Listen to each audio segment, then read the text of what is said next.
Our Father, who art in heaven, we are gathered here this day to hear you speak to us. We are more than blessed to be alive today. And as we continue to feed from your word, may your Spirit deepen our understanding. This is our prayer in Jesus' name. Amen. Our subject is leadership. Somo letu ni uongozi. And the theme I have given it is leadership amidst tears. Leadership amidst tears.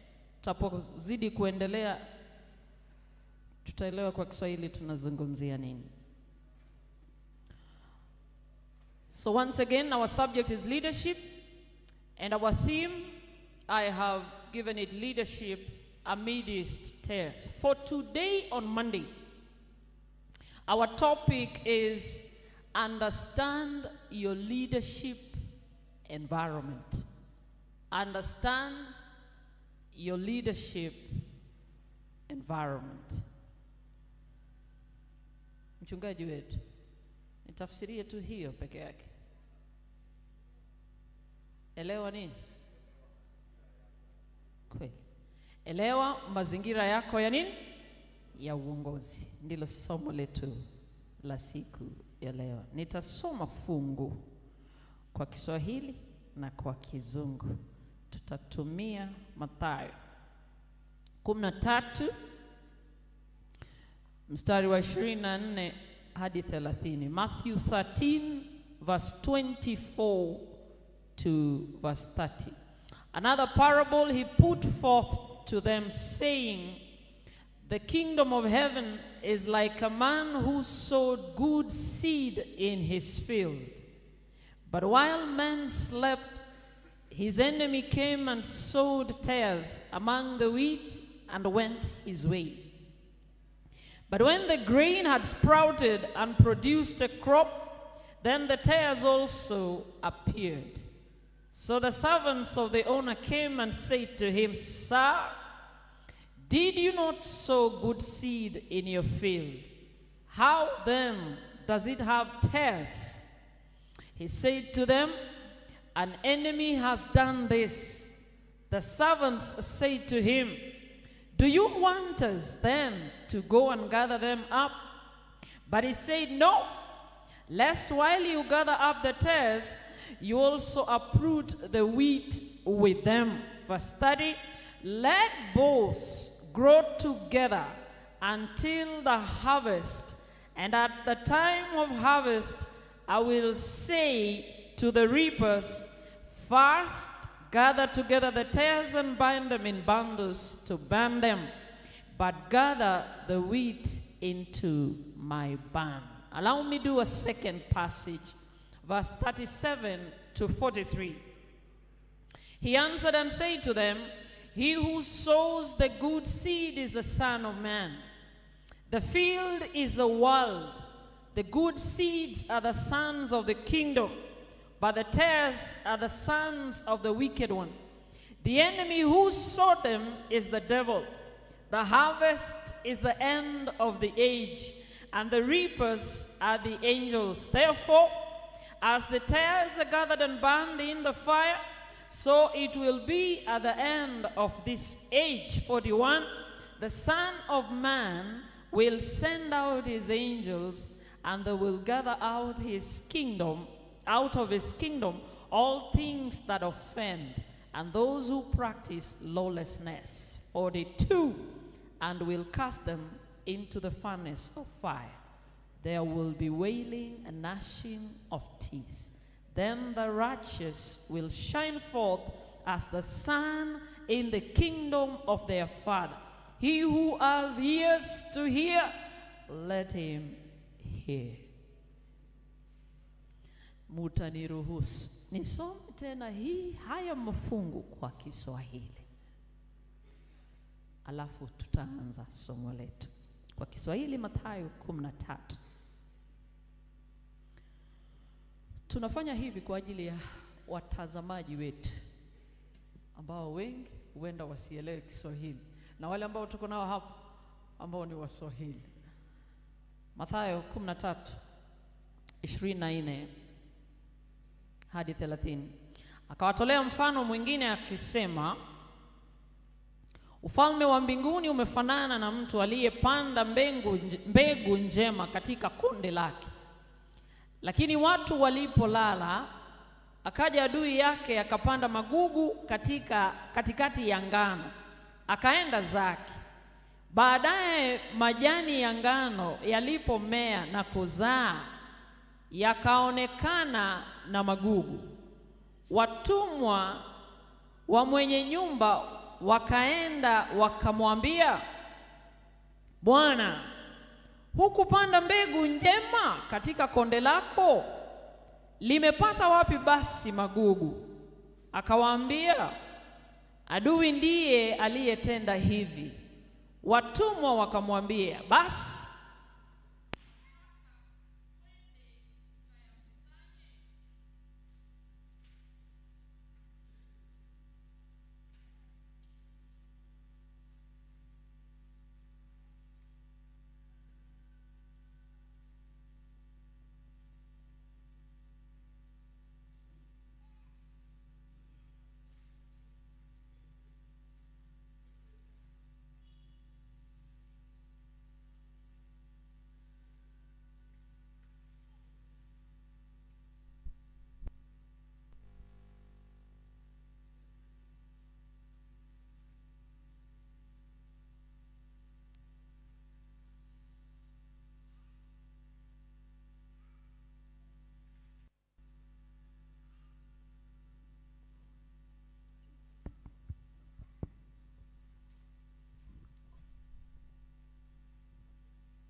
asante. Tulifika mstari wa ngapi? 28. Akawaambia, adui ndiye aliyetenda hivi.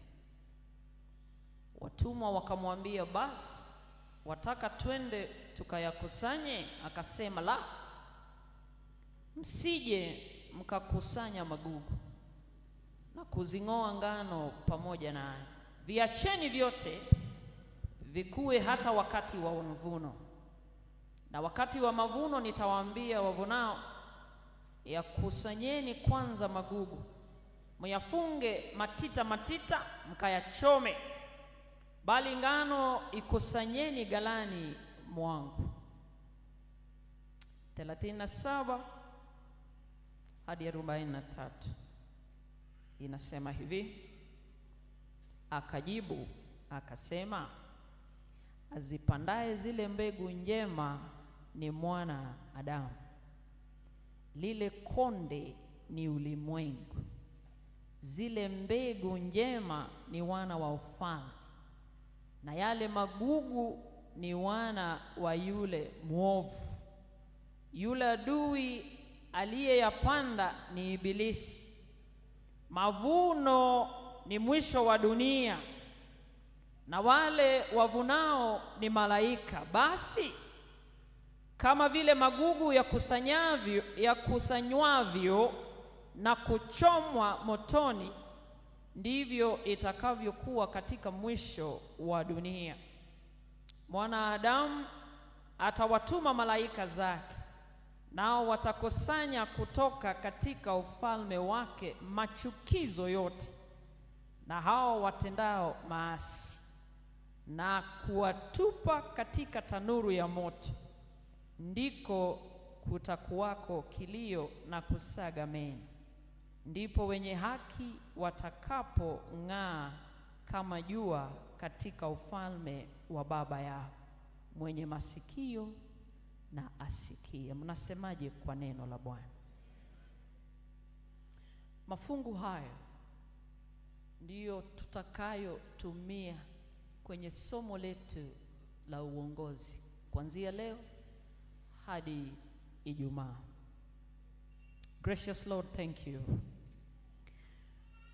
we cruise through the pages of your Holy Scriptures. Holy Spirit, open our understanding is our prayer in Jesus' name. Allow me to say, the first passage, Matthew 13:24-30, is a parable of the tares. The second passage, from verse 37-43, is an explanation of the parable of the tares of the field. Now Christ says that the sower is the Son of Man. The field is the world. The good seeds are the sons of the kingdom.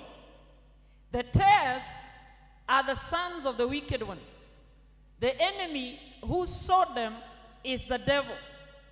The harvest is the end of the age, and the reapers are the angels. Allow me to take a closer look at this parable to enable us to understand the environment within which we are to exercise leadership. Tuangalie hili somo kwa kina ili tuelewe mazingira ya uongozi. Roho ya unabii inasema, spirit of prophecy, the field signifies the church of Christ in the world. Roho ya unabii inasema kwamba uwanja unaashiria kanisa la Bwana kwenye ulimwengu. Ndugu zetu wa Tanzania, mnanipata kweli? Nisipotee sana mkalala.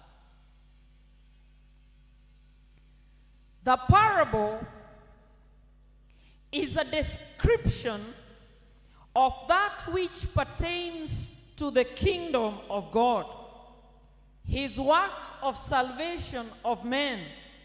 And this work is accomplished through the church.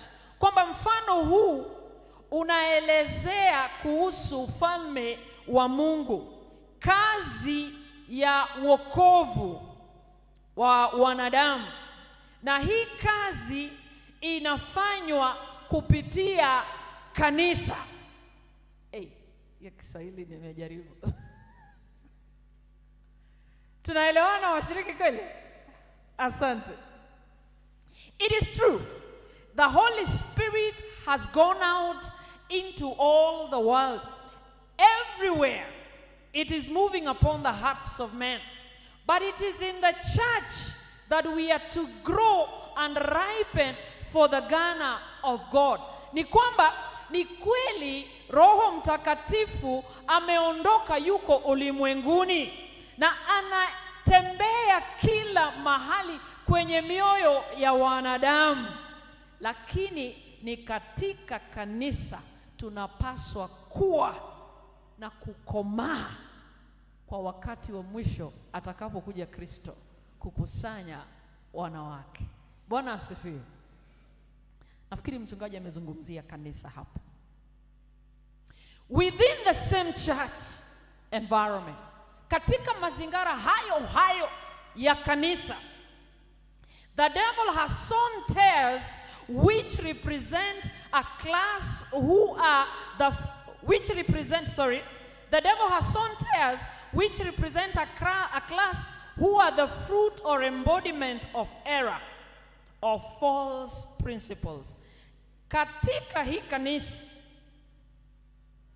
ama mazingira ya kanisa, shetani naye amepanda magugu ambayo inaashiria wale ambao wamepotoka ama wanasimamia mafunzo yaliyofanya nini?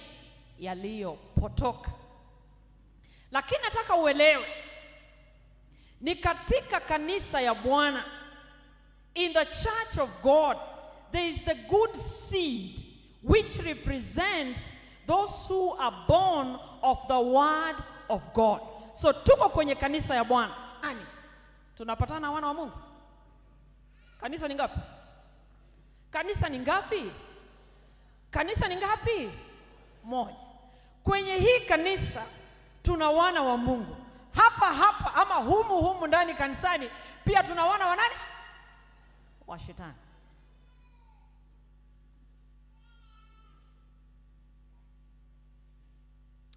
The biggest challenge we have today, changamoto kubwa siku ya leo, is the assumption that every individual in the church of God is a child of God. Changamoto kubwa siku ya leo ni kule kudhania kwamba kila aliye kanisani ni mwana wa Mungu. Nazungumza na viongozi.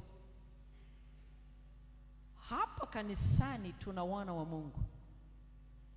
Humu kanisani Shetani ana wana wake. Changamoto kubwa ni wewe nami kufikiria kwamba walio kanisani wote ni watoto wa nani? Wa Mungu. Usinipoteze ama nisikupoteze. It is a dangerous assumption that has caused the enemy and his band to have almost inconceivable advantage. Ni dhana ya hatari ambayo imemfanya Shetani na wakala wake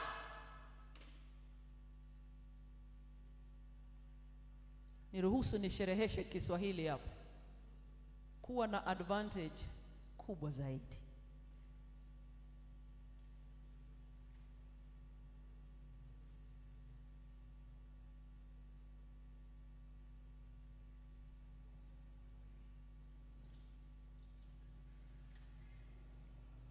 Kama kiongozi, as a leader, you must understand that there is a hostile power seeking to destroy.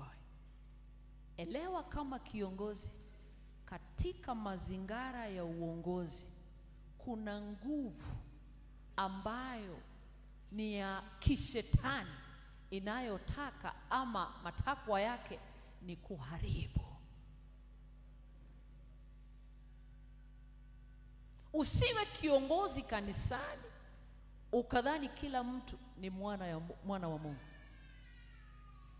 Ongoza ukielewa tuna nguvu nyingine ambayo ni nguvu ya nani? Ya Shetani. Na lengo ni uharibifu.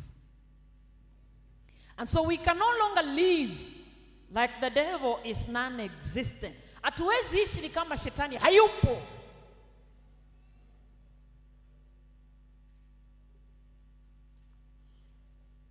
Nasikia Wakristo wengi wanasema hivi: mimi siamini uchawi. Shasikia Mkristo akisema hivi? Mimi siamini nini? I don't believe witchcraft exists. Yani unachosema ni kwamba Shetani hayupo.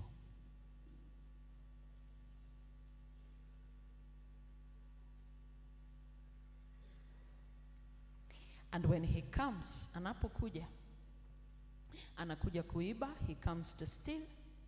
Anakuja kuua, he comes to kill. Anakuja kuharibu, he comes to destroy. In this parable, the Savior does not point forward to a time when all the tares become wheat. Unaweza ukaniuliza swali, kuna nafasi ya magugu kubadilika kuwa ngano? Katika mfano huu hakuna mahali Yesu ameelezea kwamba magugu watakuja wabadilike wawe nini? Ngano.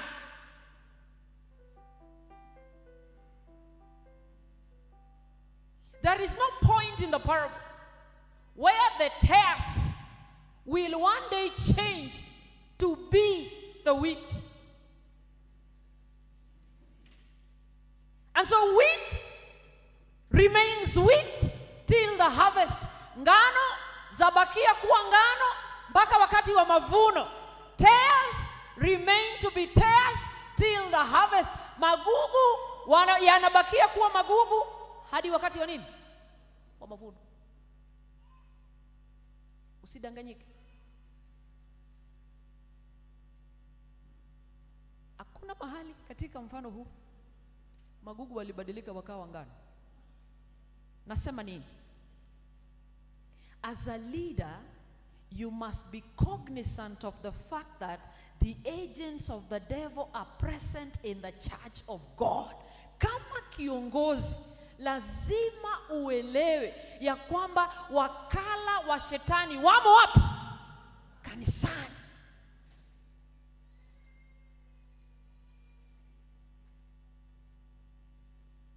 Tunazungumzia uongozi kati ya magugu.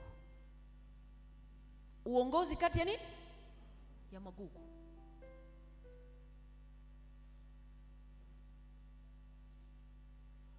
The church of God, nipate kwa usahihi, the church of God is not a cult. I have heard some people say the church of God is a cult. Chungaji, cult ni nini? Hiyo ipatikani Kiswahili. The church of God, sasa jifanye Waswahili. The church of God is not a cult. Listen carefully. But we have members of the occult in the church of God. Cult ni kama tuseme kwa mfano. Mshasikia kuna mtu ameongea? Madhehebu ni denomination. Cult ni kama Freemason. Cult ni, mnajua Freemason? Cult ni kama Illuminati. Mnajua Illuminati? Wacha niongee na Waswahili huko. Unajua nyinyi mkielewa basi natosheka kwamba nimehubiri. Sababu shida yangu hapa ni lugha. Nyinyi hata tukiongea Kiswahili mbaya tutapatana. Nyinyi tu ndio shida yangu. Mfano wa cult ni kama Freemason, ni kama Illuminati. Watu wanasema kwamba kanisa ya Bwana ni cult. Sasa nasherehesha kizungu hapa, kwa vile hatuna neno la cult kwa Kiswahili. Kwamba kanisa ya Bwana ni cult. Nasema hivi, kanisa ya Bwana sio cult, bali kuna washiriki walio katika cults hizi ambao wako kwenye kanisa ya nini? Kwa hivyo vita yetu sio na uongozi wa kanisa. Vita yetu sio na kanisa. Vita yetu ni na magugu walioko kwenye nini? Kanisa. Usisikike ukisema kwamba the church of God is a cult. The church of God is not a cult, but we are dealing with members of the occult in the church of God. Kumbe mnasikia kizungu, mnanidanganya nyinyi. Vile mnatingiza kichwa. Ni roho, asante. And so when I talk about the church, I do not mean the great cathedral. I do not mean the national establishment. I do not mean the various denominations. Ninapozungumzia kanisa ya Bwana, simaanishi majumba makubwa, simaanishi great establishment. Great establishments, tuseme vipi? Misingi mikubwa. Sisi ni wa Sabato. Sisi ni Wakatoliki. Sisi ni haya makanisa mengine mnaitanga aje nyinyi? Walokole. Mimi ni mnoma. Sisi ni walokole. Hapo nimefika mbali mchungaji. Simaanishi haya. Sizungumzii madhehebu ninaposema kanisa ya Bwana. Nipate kwa makini. I am talking about the people who love God and keep his commandments. Ninapozungumzia kanisa, nazungumzia wale ambao wanampenda Mungu na wamezishika amri za nani? Za Mungu. Nazungumzia hiyo kama kanisa.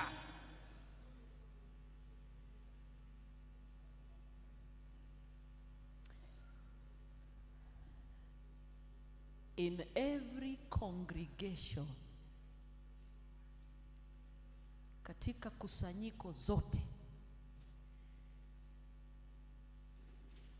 za watu wanaodai kwamba wanampenda Mungu na wamezishika amri zake, in every congregation of a people that professedly love God and keep his commandment, you cannot miss the agents of the devil. Katika kusanyiko zote za wale wanaodai kwamba wanampenda Mungu na wamezishika amri zake, hawezi ukakosa wakala au maajenti wa nani? Wa Shetani. Narudia, wiki nzima tunazungumzia uongozi kati ya magugu.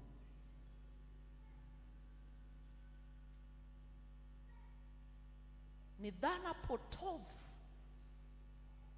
kufikiria kila aliye kanisani ni mwana wa nani? Mungu. Karibu na malezi. And so we lead and interact with members of Illuminati. Tunaongoza na tuna interact, tunatangamana. Tunaongoza na tunatangamana na walio wa Illuminati hapa kanisani. Tunaongoza na tunatangamana na watu wa Freemason hapa kanisani. We lead and interact with devil worshippers here in the house of God. We lead and interact with witches. We lead and interact with sorcerers. We lead and interact with mediums. We lead and interact with soothsayers. We lead and interact with spiritists. We lead and interact with fortune tellers. We lead and interact with necromancies. Etc.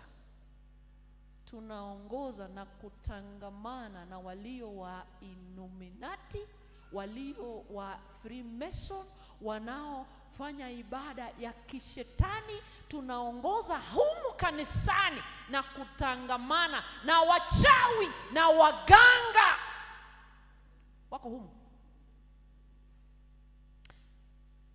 Kwenye vikundi vyote vya wimbo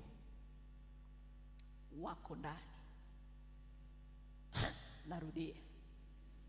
Sasa ninakuumiza. Wako kwenye kwaya zetu zote. Hutakosa. Si kila mtu amepanga hapa kuimba ni mwana wa Mungu. Tuna wachawi hapa. Tuna wateja wa wachawi hapa.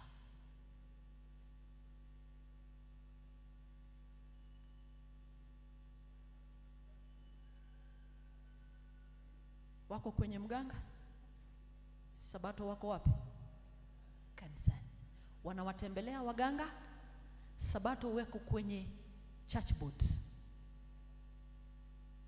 Wanawatembelea waganga? Ndio viongozi.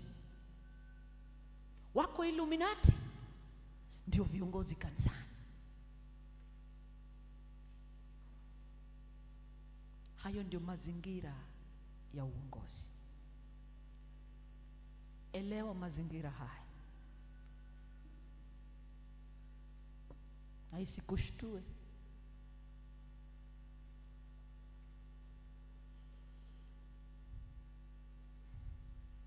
And so we coexist with people who have sold their souls to the devil and have no intention whatsoever to confess and repent. Tunatangamana na wale ambao wameamua kumpa shetani maisha yao na hawana nia hata kidogo ya kutubu na kuungama dhambi zao.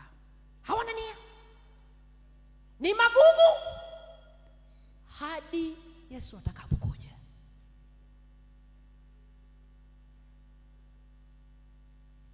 Wanasema sabato njema, ukadhani ni Mkristo. Swali moja wameniuliza, pastor, lazima tuoe kanisani, mbona tusiende nje? Usioe dhehebu. Usioe nini? Usioe dhehebu. Manake kwenye dhehebu kuna Illuminati. Kwenye dhehebu kuna wakala wa Freemason. Kwenye dhehebu kuna wateja wa waganga. Kwenye dhehebu kuna waganga na wachawi. Wamo humu. Usioe dhehebu.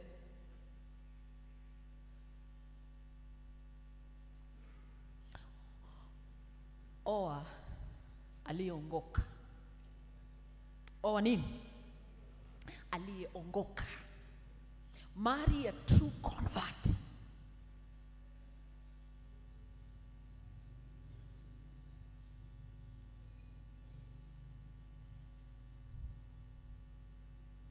They bear Christ's name while they deny his character. The devil brings them into the church so that God shall be dishonored. The work of salvation misrepresented.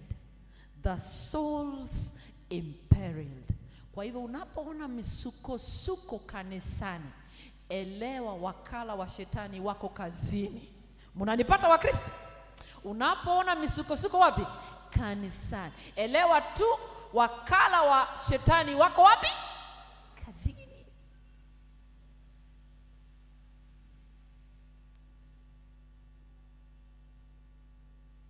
Sasa hizi wamekaa wananiangalia.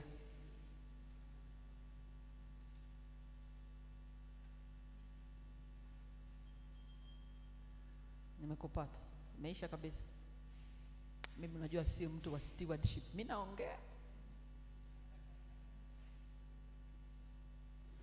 Somo limeingia? Mumeelewa mazingara ya uongozi? Sije hapa ukaishi ukawa katika uongozi ukidhani kila mtu ni mwana wa nani? Tuna wakala maajenti wa shetani. Hawatoki ng'o mpaka Yesu atakapofanya nini? Manake wana kazi yao.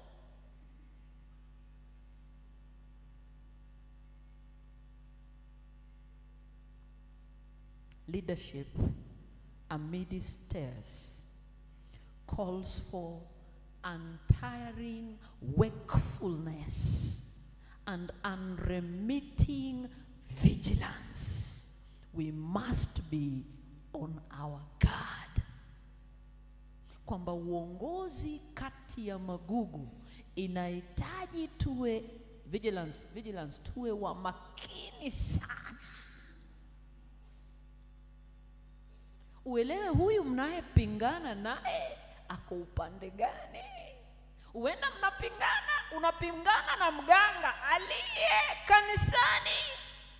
Ni mzee wa kanisa, ana madhabahu yake nyumbani, amefuga wanyama. Si nyoka, si mzee kobe, sio niambie tena kingine. Ai, mnajua hivi vitu. Nyinyi ni Wasukuma. Fisi. Mnatoka Usukumani? Mnatoka wapi nyinyi? Maeneo gani? Mumechangamana. Najua Wasukuma ndio wakali. Wabariadi.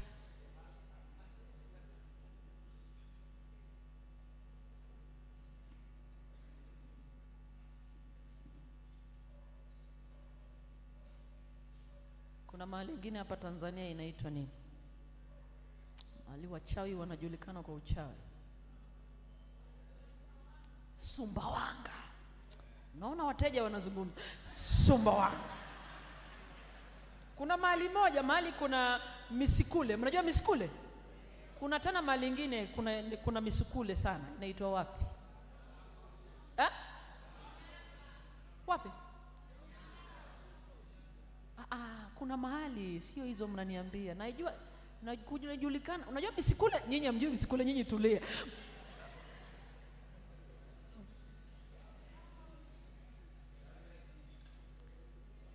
Na hao watu wanapatikana. Hilo ndio somo letu ya leo. Unapoingia uongozini, elewa mazingira imechangamana. Tunayepatana wa Kristo sio wote ambao wanajiita wana wa Mungu ni wana wa Mungu. Tuna ngano na tuna nini? Magugu. Elewa.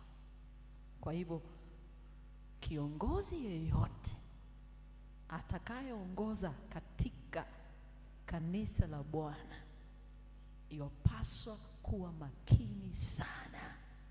Usije ukapiga vita vya kimwili ila hali unapaswa kupiga vita vya nini? Vya kiroho. Manake wakala na maajenti wa ulimwengu wa giza wamo hapa. Hawatoki, hawabanduki hadi Kristo atakapofanya nini? Jamani, Bwana awabariki. Niruhusu tuombe. We glorify your name, O Lord. This is your church. But in your church, we have the good seed that are your children. But we also have the tares that are the children of the devil. We acknowledge the fact that they will continue together until the harvest time. So we are exercising leadership amidst a heavy presence of the agencies of the world of darkness. We pray that we will be vigilant. We pray that we will be on our guard. We pray that we will not fight a war that is physical for what should be spiritual. We pray you will give us the spirit of discernment to know who we are dealing with. We pray for strength, courage to be able to lead your children to eternity amidst the opposing powers of darkness. May your will be done is our prayer in Jesus' name.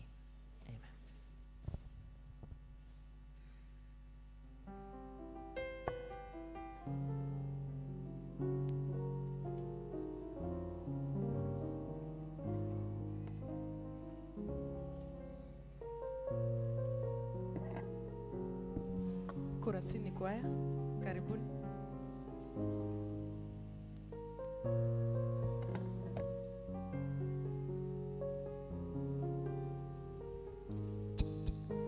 Asante mchungaji kwa kutubariki na mafundisho haya. Kurasini vile mmeshaambiwa kwa wimbo moja. Asanteni.